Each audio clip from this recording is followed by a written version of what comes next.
सोलापुरात 833 किलो गांजा जप्त करण्यात आलाय। ओडिशामधून आलेला गांजा सोलापुरात जप्त करण्यात आला आहे। काल अटक झाली तर आयशर टेम्पो ताब्यात घेण्यात आला आहे। गांजाची किंमत 2,20,00,000 रुपये इतकी आहे अशी माहिती आहे। तर पुणे सीमा शुल्क विभागाने ही मोठी कारवाई केल्याची माहिती समोर येते आहे।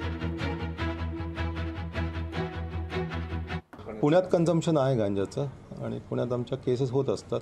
बऱ्याच वेळा याच्यातला जो जनरली आम्ही हे करतो की महाराष्ट्रात शिरतानाच पकडतो, पण तो आधी कुठे, कारण बऱ्याच वेळा कन्साइनमेंट येते आणि मग ते डिस्ट्रीब्यूट होत जाते सगळ्या ठिकाणी। पुण्यापर्यंत वाट बघितली तर ती बरीचशी कन्साइनमेंट ऑलरेडी डिस्ट्रीब्यूट होऊन गेलेली असेल। तर त्याच्याऐवजी आम्ही असं करतो की जिथे आम्हाला शक्य असेल बॉर्डर जवळच जिथे आमची हद्द चालू होती, शक्यतो सोलापूरच्या बॉर्डरवर वगैरे आम्ही पकडतो ती कन्साइनमेंट, जेणेकरून आम्हाला मॅक्झिमम कन्साइनमेंट इंटॅक्ट मिळते।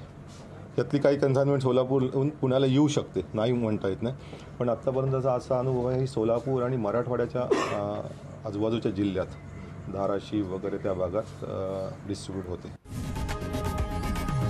लोकशाही मराठी ऐका, पहा, जागरूक रहा।